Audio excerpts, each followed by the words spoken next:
it's not us versus them or me versus you. So we're not talking about an us versus them mentality. We're going for this versus that. This versus that. Yeah, okay. I think it helps you get along better. Okay. Right? Right. Sometimes We get along so well, and sometimes you're extreme right, I'm extreme left, I'm liberal, you're a conservative, and yet we get along so well. That's marvelous, wonderful. It's amazing. That's amazing. Okay. Amazing grace. So today, Saved a wretch. like you. So today, what we're going to do. That's good. Come on, talk to me. Get on that microphone. What we're going to do is trying to give you a little example of. An example. Give me an example of this versus that thing. What he has said. Come on, Hillary, vote for me, baby. No. I don't know. I don't know about that.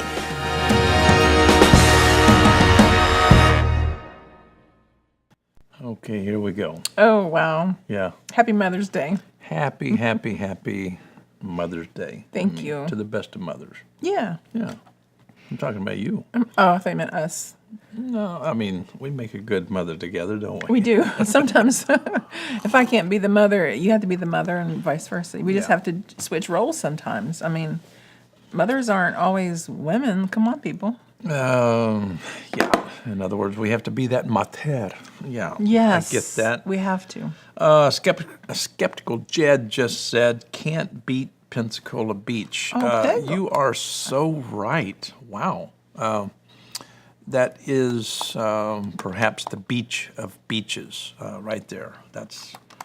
Yes. Yeah, he's talking about peg leg Pete's. And we love us some oysters. Oh, my we love goodness. oysters. Oh, my God. Skeptical Jed, you need to Look at the come kitty. back to Pensacola. Let's go. Yeah. Oysters Rockefeller. We'll take you to a place called Shucks, and they have the Shucks. best Downtown oysters Rockefeller. Pensacola, yes. So good. So We like them raw, so too, tasty. though. And the hamburgers do what? Oh, yeah. And the hamburgers do what? They squirt on you. Did I ever squirt you? You squirted with me. my hamburger? With your hamburger. With my hamburger. From how far away? You were about 6 feet away? 4 feet away? Yeah. What? Yeah. And you burnt me. I didn't mean to. I just can't help getting over, oh my gosh, Diana's. I mean, that was the first time Cat, that I squirted you with my hamburger. I mean, come on. That was a nice squirt, but a hot squirt. It was very hot. Hot squirt. And they tell Hot you to cut squirt. them in half first or stab them so the meat will, you know. Hey, Sylvia. Yeah. I just can't. When there's a kitty, I just can't look away. They're so cute. Why won't people love my cats?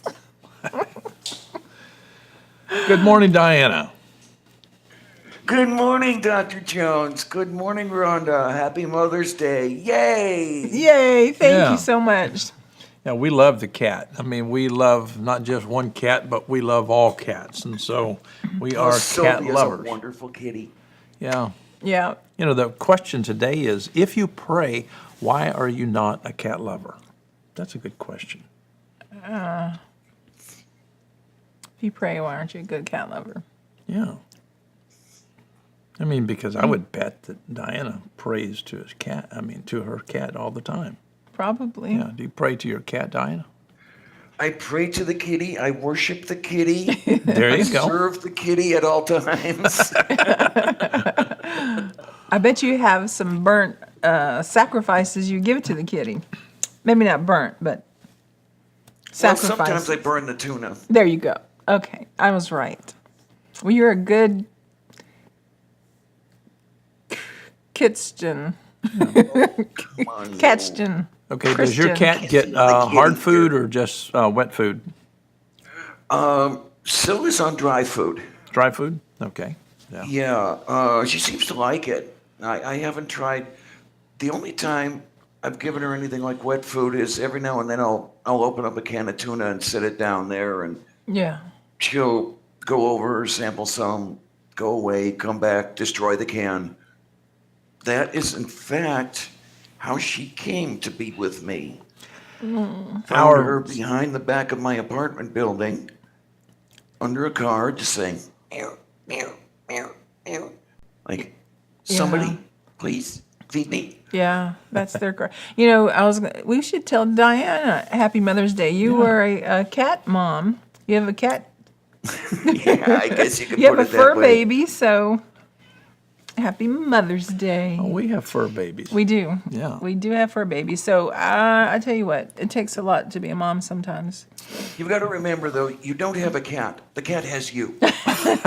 Good point. The same thing is true with children and grandchildren. We don't have children or grandchildren. They have us. That's a great way to put it. Okay, let's get on with the conversation. Prayer for the sick and afflicted, blah, blah, blah, blah. I wrote down some things. Let me see if we can pull this together, because I'd like for you to read some of this. I think it's telling. Let me pull it up. Okay, Palm, there you go. Why don't you read that, honey? Okay. All right. This is from Dr. Jones. No, that's not from me. I mean, This is from some... another guy. Okay. This is from another guy. Okay. That's what we'll say.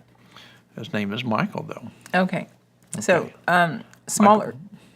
Like Formica. Okay, go for it. As a practice, prayer is the setting of an intention. It is not a plea, but a resolution, and that resolution takes many forms. Whatever that form, the psychology that underlines prayer issues forth from two fairly distinct perspectives. On the one hand, God, or the object of prayer, may be represented as an external construct of the ego, or something out there. On the other hand, God may be represented as an interior archetype, or something in here. The various spiritual and religious traditions, major and minor, dormant and new, each fall primarily into one of these two containers and then include some lesser blending of the other. This fundamental psychological framework subsequently influences and informs the form that prayer and meditation take within each of the various spiritual traditions. Blah, blah, blah. Okay, and the major Western traditions, such as Christianity, Judaism, and Islam, subscribe in large measure to the out there construct. So God is primarily prayed to. Mm-hmm. All right.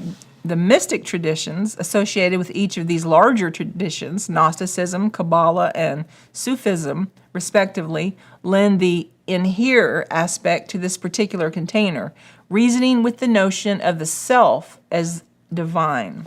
Oh. Wow. Oh, there you go. What a concept. What a concept. Okay, let's keep going. Wow. Okay, in other words, an atheist would not believe in oneself in that sense. Or would they? Oh, okay. Let's keep going. Keep reading. All right. The major Eastern traditions, such as Buddhism, Hinduism, and Taoism, issue forth from the other side of this coin, subscribing in large measure to the in here construct. So prayer from this perspective is something more introspective and akin to meditation. Within each of these traditions, there are also reflected varying aspects of the out there, compassed by things like the Hindu and Buddhist pantheons, or is that Tao? Tao. Okay, begetting yin yang, begetting I Ching in a parallel of Genesis. Now get that parallel of Genesis. I'll get that. Smaller traditions, both East and West, such as Wicca, Jainism, Bon, Native American shamanisms, Shinto, Voodoo, Santeria, etc., or Santeria, I'm sorry, etc., reflect a similar set of balances within their fundamental psychological underpinnings. Witness the great spirit of the Native American Sioux tradition, which also emphasizes the relationship between the people and the land, anthropomorphizing Tatanka the buffalo. Similarly, Wicca relies heavily on practitioners' relationship to the five elements as aspects of the self, but regularly calls the goddess in the ritual circle, while Voodoo and Santeria hold close association with Christian tradition. This is from Mr. Countertop, Formica. Yeah. Okay, keep reading the next two paragraphs. Michael J. Formica. Okay. No matter the form of prayer particular to a tradition, one type of prayer that is ubiquitous to all is the prayer of blessing. Again, speaking to the psychological aspect, blessing is when prayer, no matter its antecedent, moves from the egocentric, praying for me, to the ethnocentric, praying for you or us, and geocentric, praying for all of us. After all, one of the most ubiquitous terms and blessings in the English language is goodbye, which is shortened for God be with you. An interesting bit of science attached to this ethnocentric and geocentric evolution of prayer comes out of Duke University Medical Center, where a study found that within a group of 150 cardiac patients who received alternative post-operative therapy treatment, the subgroup who also received intercessory prayer, they were prayed for, had the highest success rate within the entire cohort. The fascinating thing about the study is that it was double blind. Neither the researchers nor those on the receiving end of the intercessory prayer knew that these patients were being prayed for, suggesting an intervening variable. So there you go. We are talking about researchers getting involved in prayer, the study of prayer. So many people think that prayer is all about Sky Daddy and flying spaghetti monsters, but this gentleman would suggest differently. Diana, what say you about the self, praying to self? Okay, praying to self, I guess that's pretty much a form of meditation. I've really got, no big difficulty with that. I mean, This is very biblical, by the way. This is what many of the authors within the framework of the Bible are trying to say to other people. In other words, we have people who are praying to self, praying to group. It's rarely pray to external in that sense. When I say that, a lot of people don't get that simply because they don't understand that is the nature of how people were speaking in both First and Second Temple Hebrew and Koine. And my point is communication is very important. We do this inside the head all the time. Before I open my big mouth, do I talk to myself, honey? Mm-hmm. How often? A lot. Do I blabber a lot? You do. Okay, there you go. And so, in a sense, we can't help but speak internally and externally. And so the point being, this evolution that is of, let's call it, trying to communicate, this is something that's very much here and somewhat out here. Now, to the extent that you take it out here, that's to be determined. But I think that if we're going to discuss prayer, we need to talk about here and out there. What say you? I think so. I think that's a good Good little piece, huh? jump off spot. Yeah. Yeah. Yeah, I know that I talk to myself quite a lot. Very often I'll argue with myself, and then I lose those arguments. That's funny. That is funny. Excuse me. Well, that's really getting ahead of it. The whole part that fascinated me was the bottom paragraph about this scientific experiment with cardiac patients and the post-operative and having people do an intercessory. Now, this is off topic, but they asked if the chicken biscuits were safe. Well, Would we serve unsafe chicken biscuits here in the studio? never. So right during the middle of the show, we're sent a question. Are the chicken biscuits safe? Now, we have everyone here eating chicken biscuits. Well, our grandson Well, is I don't very think that important wasn't to the us. question. The question has to do with With our whether cooking. my mother is going to eat all of them or not, because she's holding people off with chicken biscuits. Okay, go ahead. Didn't mean to interrupt. Yes. Now, if you guys don't mind, I'd love to have a link to that study. I'd love to look it over because I think I've heard of it, but I'm not exactly sure. I'm going to send you several links after the show. Beautiful. Thank you. Probably later on this afternoon, this evening. But prayer is. Let's start with in here, okay? How much praying do you do in the in here sense? And do you think has it been useful? That is beneficial for you? If so, how? I will say this.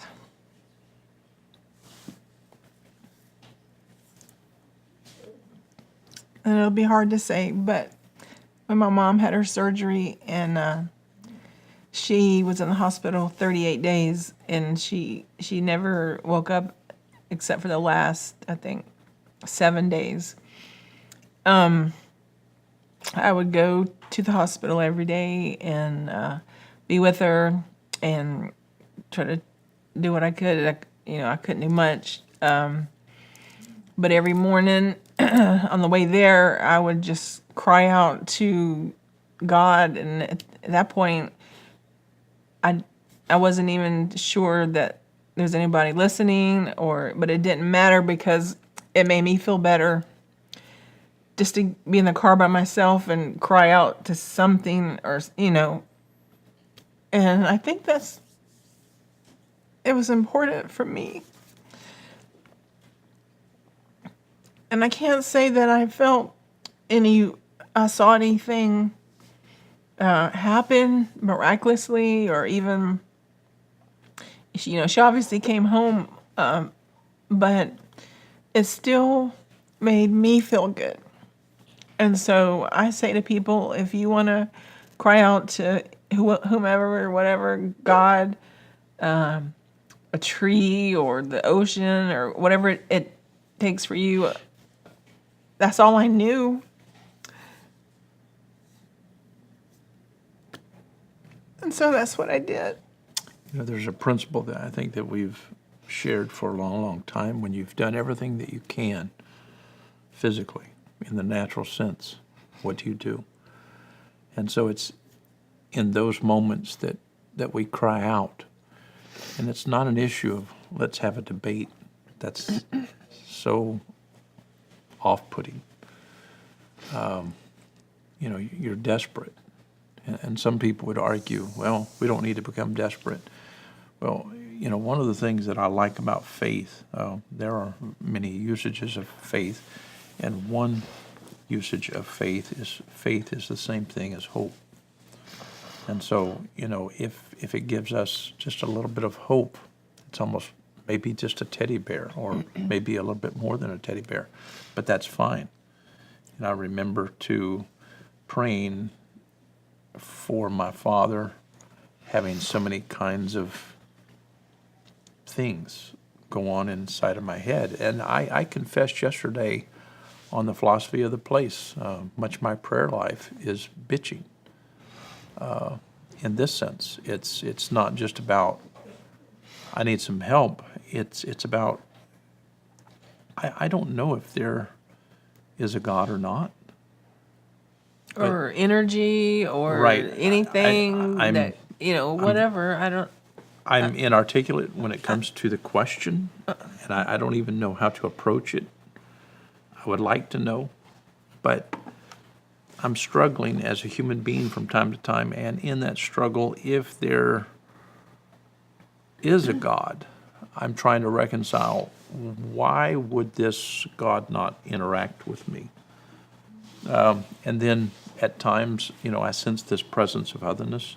I feel interaction, but when it's in crisis, I can't always say that there's this kind of interaction that satisfies me.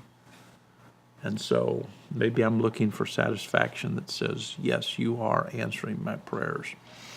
But prayer to me is, in a sense, almost like taking a ball or a thought and throwing it off the wall and seeing how it will come back to you, because it's in prayer time that I've had some of my better ideas. It's a brainstorming time, and so it's letting go. It's how I forgive. If forgiveness means simply to let go, I just let it all go at that time. And when I cry out, it's not as if, my expectations are way down these days. In other words, I don't want to be disappointed, so I'm not. And so what I do in my prayer life is I simply let go. I let it out. I don't have any reason to just hold in what I want to say. And I'm not talking to anyone else.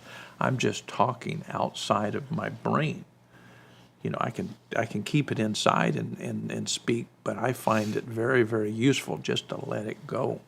And so when I let it fly, and I do let it fly, it does me a lot of good. And so I see a lot of good that is in prayer. And I will say, I've seen some strange things come about during prayer and prayer time, and some people would push back on it, but that's fine. They don't have an explanation as to what took place, and so it's not as if we live life with complete understanding. It's not true that we're born into this world initially with everything being neutral so we can make, objective decisions about X, Y, and Z. We are simply human beings developing. And so I'm asking the question this morning to myself, asking this to you and other people who view this show. Is prayer part of this developmental process?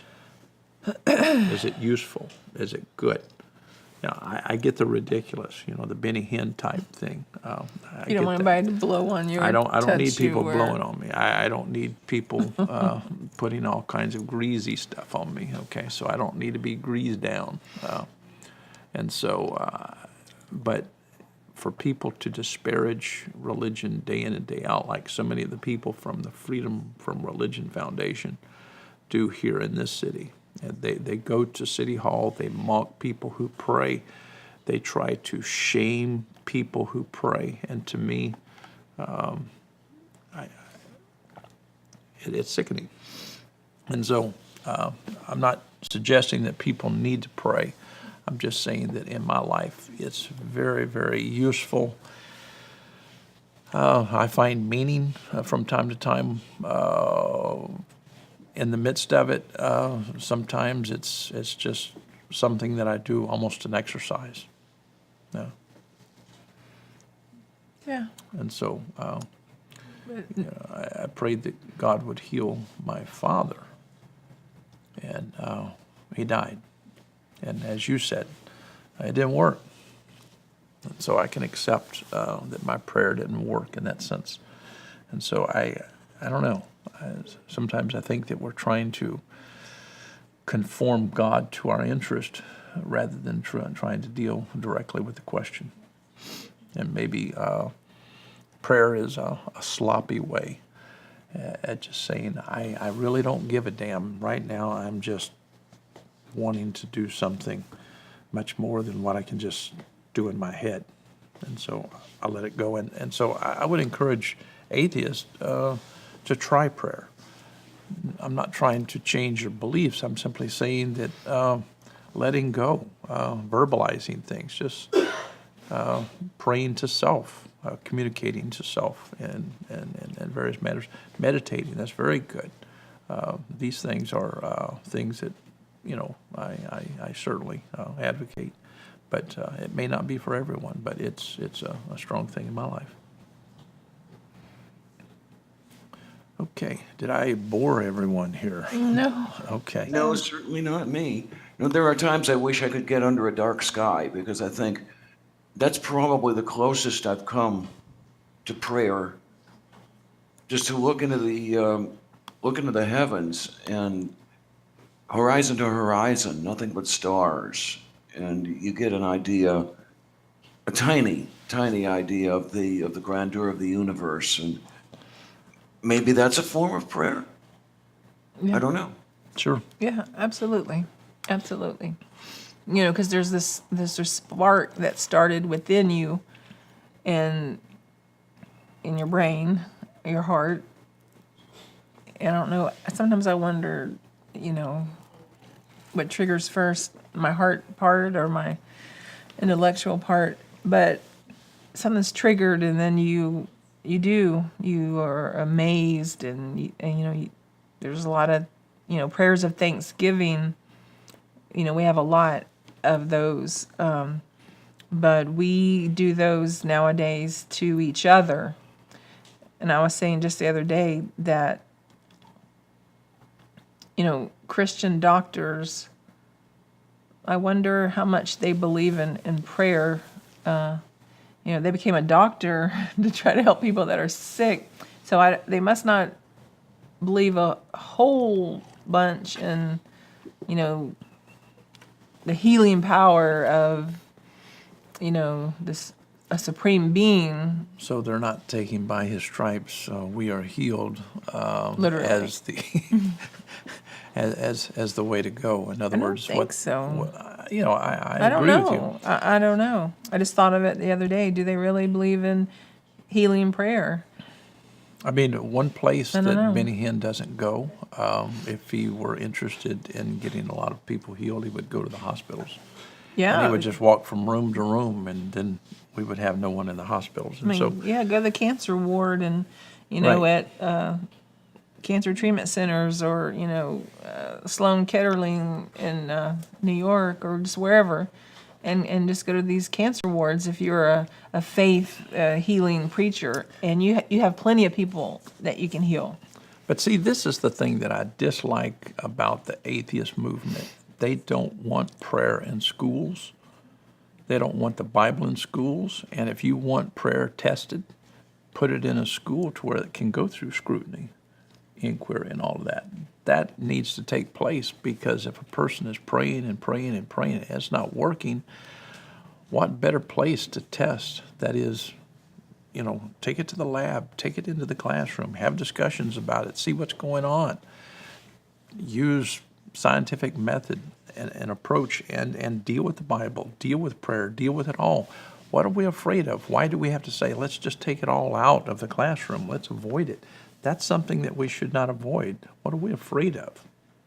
Are you talking about public prayer or like simply first saying 2 minutes, prayer. everybody quiet A to Z time, you prayer. can pray if you want, A to Z prayer. you can stick your finger in your ear, whatever. Right. I'm saying Doesn't matter. In other words, if we are to become, let's say, if a school is a learning environment, what are we afraid of when it comes to the things that people are doing every day? Why can't we conduct tests?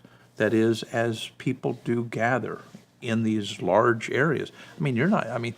For instance, at a football game, that's going to be a large percentage of people, a large percentage of the population within close proximity. You're going to have a lot of people there praying.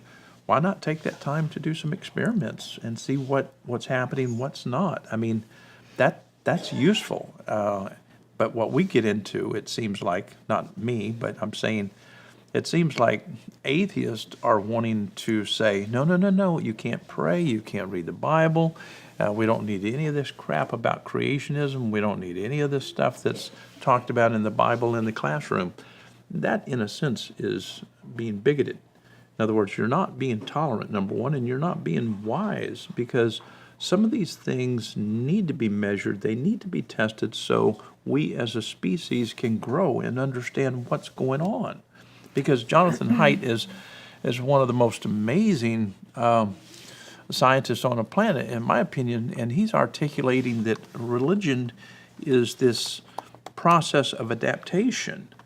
And he's saying that atheists who are in the business of being skeptical, they're losing their way in science simply because they're not admitting to what religion and how religion played a role in our evolution. And so I'm saying that this is way, way, way, way off out left field. I think that atheists have been driving this narrative for so long, and I'm talking about the dogmatic ones like Richard Dawkins and Dennett and Harris, and they're just messed up. And so I'm trying to get the Aaron Ra's to not be so unscientific. I would like for Aaron Ra to speak about science instead of his dogma in atheism, because his approach to science is atheism. It's not scientific method and practice.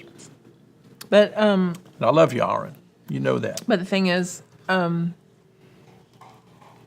always think, well, if you have the Bible, then, to be fair or to be inclusive, and we should be, then you need to have all the religious tomes, bring them all in, and then next thing you know, there's just, it's innumerable, really, if you count tribes of whatever. But this. Okay. How would we ever have time to teach our children them all? But scientists need to be dispassionate when it comes to the politics of it. We need to be looking at everything on the table. Let's take the Bible, let's take the Quran, let's take every read that we can find. Let's put it all on the table and see what's there and what's not. Let's not be afraid of it. The same thing is true with our behavior. Why are we praying? Why are we crying out? People, I don't care where you go, and we've witnessed, people on the side of the road. This last week, we saw a horrible accident with blood just all over the side of the door, and someone said someone died.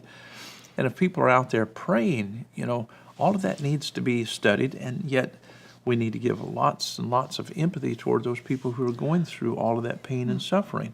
And so I don't get why people want to say, well, let's take prayer out of the classroom, and let's take the Bible out of the classroom. Let's take this out. If you're not willing to deal with all of it, you're not really a scientist.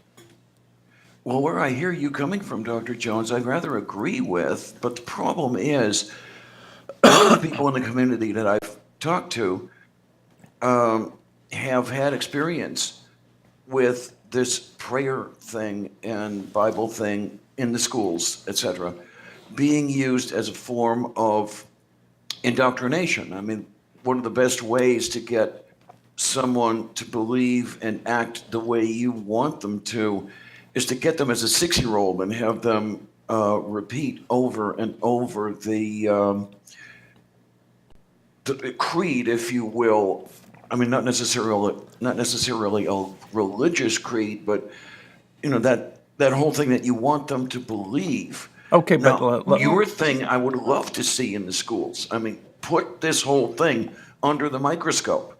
But right. That's not necessarily what you get every time. Okay, Right. but if we do what I'm suggesting, the only thing that you have to do is to tap the Episcopal pastor right here and say, hey, what are you going to say about these people who are trying to use prayer time as a conversion technique? Let me tell you something. You have Catholic scholars, priests, you have Episcopal, pastors. You've got all kinds of people within theology, the framework of theology. They will shut down the fundies because the problem isn't the Bible, the problem isn't prayer. It's fundamentalism. Yeah, I agree with you right there. Yeah. And so fundamentalists want to convert, atheists want to deconvert, and that's the problem in our universities. That's the problem within just, high school, middle school, and even elementary. When you have these crazy atheists and crazy theists who are fundamentalists on both sides of the coin, that's what they're doing. And this is why I don't like the rhetoric in the great debate, simply because it's almost like playing a chess match. And I wrote about this early this morning with my cell phone. I was mostly asleep, but I said the great debate is much like, it's very black and white, like as in chess. You have a match going on, and no one can put either one in checkmate. And so the question is, are we trying to find a method by which we can discover, do we have a will in this chess match to discover things? Or are we just interested in winning the game? And I think the latter would be true. And so my point is, prayer needs to be in the school. Simply because if someone, for instance, if let's say a teacher starts praying and they want to attract you toward their belief, well, let's not play games. If that teacher is teaching you, regardless of whether they pray or not, that teacher is probably going to get you to come toward their point of view anyway. Would that be true? Oh, sure. Okay. I've experienced it in my own experience. Right. The redundancy there. Okay, when you look at the left, you look at the right, extreme left-wing professors are certainly articulating whatever discipline they are teaching in a manner in which teases people toward the left. And the same thing is toward the right. Now, in education, we want that going on because the two sharpen each other, correct? Yeah, especially if you do it right. I mean, There you go. So you back don't. when I was in economics classes, my first time through uni, it would have been great if we could have had Paul Samuelson and Milton Friedman in the room at the same time. I mean, polar opposites. But the freedom comparing from their views. right, but the Right. freedom from religion organizations, those types are trying to say, we want to take religion completely out of the school system. We want to take prayer, everything out. So there isn't, you don't have, this one sharpening that one. In other words, it would be almost like saying everything's got to go to the left or everything has to go to the right. And this is what most atheists, not some, but most atheists are fighting for things to go in a secular sense without having pluralism. And I think that a pluralistic society is very much a liberal society in that it has people having various viewpoints without being stuck on one. And I think that atheists need to up their game and rethink their positions and what's being articulated in the name of atheism, because for the most part, atheists are pushing narratives of bias, confirmation bias. And that's what's, I mean, every time that I hear an atheist push back on prayer in school, it's typically a confirmational type bias thing. They're not really opening up and saying, yeah, we do need to be tolerant. Yes, we do need to be researching what's going on here. Why do these young kids pray? Well, for various reasons. And so if we can have people within, let's say, the system itself doing research and exploration and doing all of it at the same time, the value is it's going to produce an outcome for humanity that's dynamic, not poor. We can't just start filtering everything. Filtering everything reminds me of the Donald Trump method, heavy vetting. Before you can get in this school, you have to be completely secular. What does that mean? Well, we're going to tell you exactly how to think and blah, blah, blah. That's not good. We don't need a one-way street in the educational system. And so back to prayer. Prayer is something, if you look at it from an Eastern view, there are a plethora of ways of praying that make sense to me. In other words, because that's the into. Right. Yeah. And this is very much, the Eastern method of prayer is very much the part of Jesus, praying to self. What did Western theologians do with Eastern models of prayer? They've twisted it and they've taken it to the external. And so when we look at Paul's writings, he's talking about praying within, trying to find himself, trying to discover, become aware of who he is. And if there's anything that we need today, we need kids in our school systems trying to find out who they are, not who, what other people are suggesting that they are. People need to find themselves, if that makes any sense. And so this issue of awareness, people being aware of who they uniquely are, is very much something that people in the East, that is embedded in theology, they do a lot. But what I hear in atheism, and I'm not trying to bash atheists, I'm simply saying some people in atheism, or a lot of people in atheism, are just like the Scythian-Bruggenkates, and that disturbs me. And so you're an atheist, but you're not a fundamentalist. And so what you have to offer the conversation is wonderful and marvelous. But most people in atheism are becoming extremely dogmatic, very much like the dogmatism that we see on the right. Would you agree? Yeah, I guess you can tend toward that. Especially those who are very public. I guess it gets an audience, something like that. Now, I personally, as I said before, I am in agreement with you in the sense that as early as possible, I'd like to see the whole religious narrative, the practice put under the microscope. Let the kids examine it. Later on today, I'm going to be on a live stream that deals with religion and homophobia. And yesterday, I was in a Twitter war with someone who had the idea that, I don't know what YouTube is going to do with this, but all the fags and dykes and trannies are mentally ill because my book says so. And he's pointing to this thing that says Holy Bible on it. And first thing these kids should learn is that the Holy Bible says nothing about any of that. And, right. Just take it from there. What the books don't say that they've been told they do say. Absolutely. That'd be a great jumping off start. That's good. That's good. Are we finished?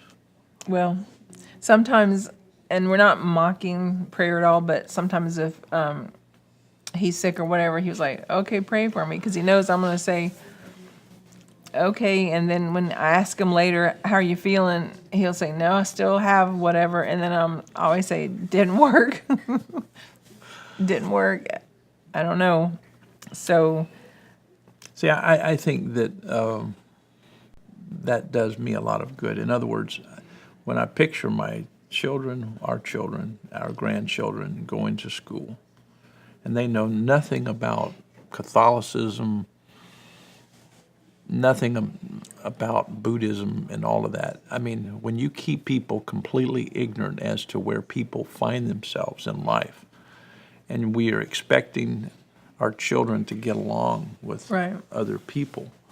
Now, our children are not being taught doctrine in the sense of the church, but when they go to school, I would hope that the school would be open, that is, so people would understand what's going on with other people. Because if you understand that a person is a Catholic, or let's say a Mormon, or a Southern Baptist, or a Pentecostal, or an atheist, or let's say a Gnostic atheist, at least you know what you're dealing with. Mm-hmm. Okay? And so does that make for an easier social construct? It does.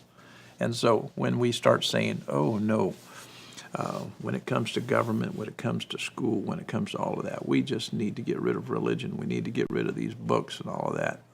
You know, Right, because why? what you're doing is you're wiping away, most of the population, be it Christianity or, Eastern religions, our Muslim friends, whatever. If we wipe it away from our set of children, they wouldn't even know how to interact, because Right. religion plays a huge part in most of this world, and maybe that's the scary part to atheists. And if I were, I would probably say, wow, I'm certainly in the minority. And when you're in the minority about things, maybe it's a vulnerable spot to you. Right.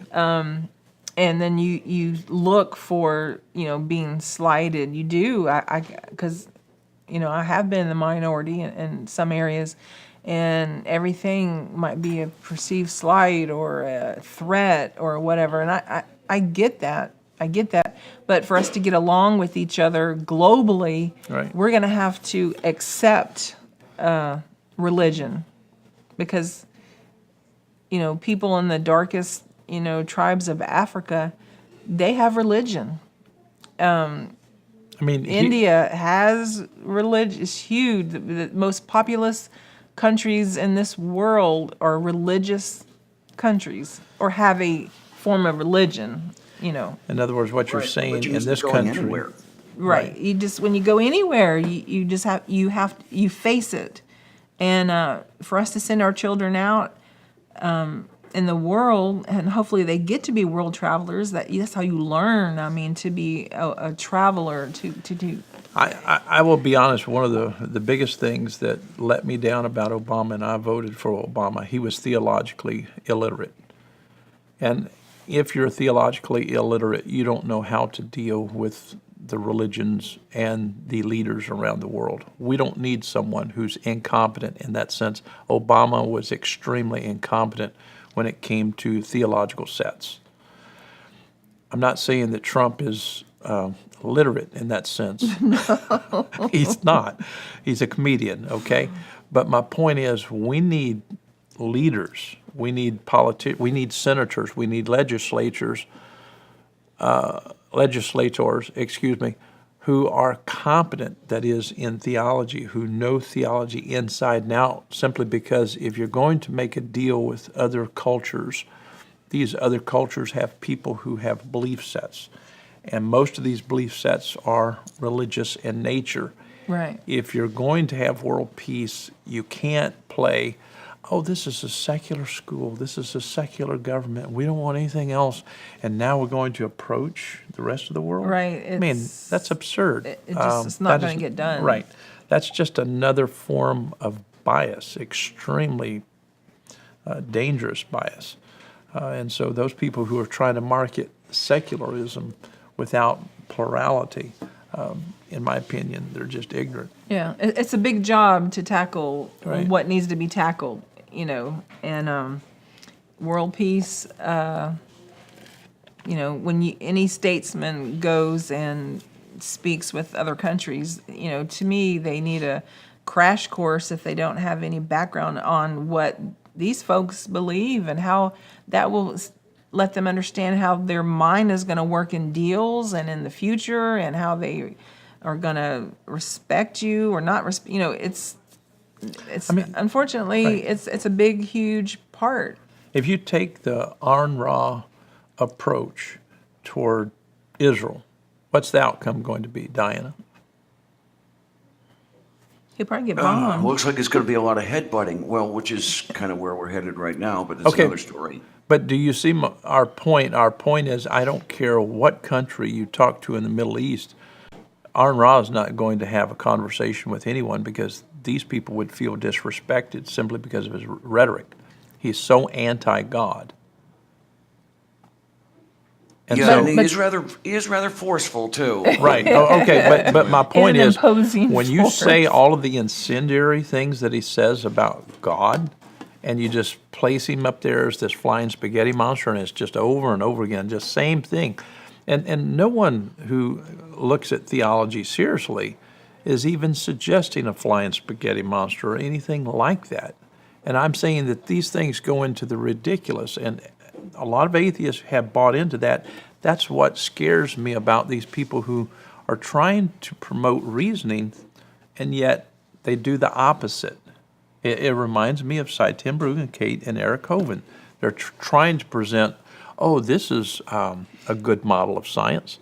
Well, there is a good model of creationism, by the way, but it's not the Cy Ten Bruggen, Kate, and Eric Hovind package. Creationism is something that we need to talk about on another show, but I'm simply saying that we need to take a more measured approach toward prayer, because I think that prayer, if understood, Might be of benefit. well, I think that Chomsky is so right in that this is going on inside of the head anyway, and so this Right. And here, type of Type of prayer, prayer, right. is something that is innate, and so that would be part of nativism. yeah. And so, Well, unfortunately, we're out of time. That Yeah. was a great subject. I mean, I always say prayer, even as a Christian, I was so flabbergasted by it, and it was so misunderstood to me. No one has ever given me any answers on it. They would say what the Bible says about it, but that didn't make sense to me. I mean, it's so mysterious, or I don't know.